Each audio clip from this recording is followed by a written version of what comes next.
അങ്ങനെ ഒരു ഇന്റർനാഷണൽ ബ്രേക്കിന് ശേഷം ISLന്റെ 10ാം സീസൺ കേരള ബ്ലാസ്റ്റേഴ്സിന്റെ വിജയത്തോടെ പുനരാരംഭിച്ചിരിക്കുകയാണ്. അതെ, ഹൈദരാബാദ് FCയെ എതിരില്ലാത്ത ഒരു ഗോളിനാണ് ബ്ലാസ്റ്റേഴ്സിന്റെ കൊമ്പന്മാർ തകർത്തത്. കേരള ബ്ലാസ്റ്റേഴ്സിന്റെ മുൻ അസിസ്റ്റന്റ് കോച്ച് സിംഗ്ഡോയുടെ ശിക്ഷണത്തിൽ 3-4-2 എന്ന ഫോർമാറ്റിൽ കളത്തിലിറങ്ങിയ ഹൈദരാബാദ് FCയെ കൊമ്പന്മാർ 4-4-2 എന്ന ഫോർമാറ്റിലാണ് നേരിട്ടത്. പരിക്കുകളും വിലക്കുകളുമായി താരങ്ങൾ മാറി നിൽക്കുന്ന സാഹചര്യങ്ങൾ വരുന്നതുകൊണ്ട് തന്നെ ബ്ലാസ്റ്റേഴ്സിന്റെ ബാക്കപ്പ് താരങ്ങൾക്ക് കൂടുതൽ അവസരങ്ങൾ നൽകിയായിരുന്നു ഇവാൻ ആശാൻ കൊമ്പന്മാരെ കളത്തിലിറക്കിയത്. പ്രതിരോധ നിരയിൽ ഹോർമിപ്പാം റുയീവ, നൌച്ച സിംഗ് എന്നിവർക്കും മധ്യനിരയിൽ ഐമൻ അസർ എന്നിവർക്കും മുന്നേറ്റ നിരയിൽ ഇഷാൻ പണ്ഡിതയ്ക്കും അവസരങ്ങൾ നൽകിയാണ് ബ്ലാസ്റ്റേഴ്സ് ഹൈദരാബാദ് FCക്കെതിരെ മികച്ച വിജയം കരസ്ഥമാക്കിയത്. 3 മത്സരങ്ങളിലെ വിലക്ക് കഴിഞ്ഞ് തിരികെ എത്തിയ മിലോസ് മികച്ചൊരു ഗോളോടെയാണ് തന്റെ വരവ് അറിയിച്ചത്. മത്സരത്തിന്റെ 41ാം മിനിറ്റിൽ ലഭിച്ചൊരു കോർണറിൽ തുടങ്ങിയ നീക്കമാണ് ഒടുവിൽ അഡ്രിയാൻ ലൂണയുടെ കാലുകളിൽ പന്തെത്തിയത്. ലൂണയുടെ അളന്നു മുറിച്ചൊരു പാസ് ബോക്സിന്റെ മധ്യഭാഗത്തെത്തിയ മിലോസ് മികച്ചൊരു സ്ട്രൈക്കിൽ ഹൈദരാബാദ് FCയുടെ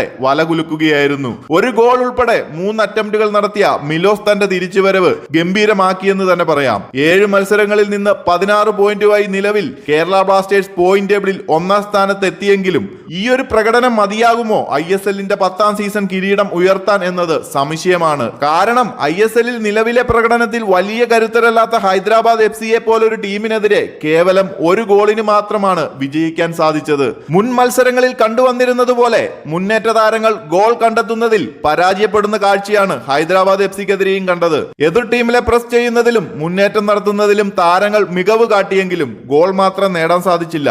ശക്തരായ ടീമുകളുമായുള്ള മത്സരങ്ങളിൽ ഈ ഒരു പോരായ്മ തിരിച്ചടിയാകുക തന്നെ ചെയ്യും. നിലവിൽ പോയിന്റ് ടേബിളിൽ 1ാം സ്ഥാനത്താണെങ്കിലും അത് താൽക്കാലികം മാത്രമാണ്. 2-3 സ്ഥാനങ്ങളിൽ നിൽക്കുന്ന FC ഗോവയും മോഹൻ ബഗാനും 2-3 കളികൾ ബ്ലാസ്റ്റേഴ്സിനെക്കാളും കുറവാണ് കളിച്ചിരിക്കുന്നത്.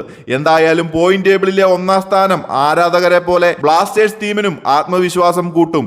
അതുപോലെ മറ്റു ടീമുകൾക്ക് പ്രഷർ കൂട്ടാനും ഇത് സഹായിക്കും എന്നതാണ് മറ്റൊരു കാര്യം. വരും മത്സരങ്ങളിൽ ബ്ലാസ്റ്റേഴ്സിന്റെ മുന്നേറ്റ നിര ഗോൾ കണ്ടെത്തുന്നതിൽ മികവ് കാട്ടുകയാണെങ്കിൽ വലിയൊരു തലവേദന മാറിക്കിട്ടും. എന്തെന്നാൽ നിലവിൽ മധ്യനിരയിലും പ്രതിരോധ നിരയിലും ബ്ലാസ്റ്റേഴ്സിന് മികച്ച ലൈനപ്പ് തന്നെയാണുള്ളത്. ഗോൾ മുഖത്ത് മികച്ച പ്രകടനവുമായി സച്ചിൻ സുരേഷുമുണ്ട്. ഇനി കൊമ്പന്മാരുടെ മുന്നേറ്റ നിര കൂടി ഉണർന്നു കളിച്ചാൽ ISLന്റെ ഈ സീസൺ കിരീടവും കൊമ്പന്മാർ തന്നെ തൂക്കും. കൂടുതൽ ISL അപ്ഡേറ്റുകൾക്കായി ചാനൽ മറക്കാതെ ഒന്ന് സബ്സ്ക്രൈബ് ചെയ്യുക.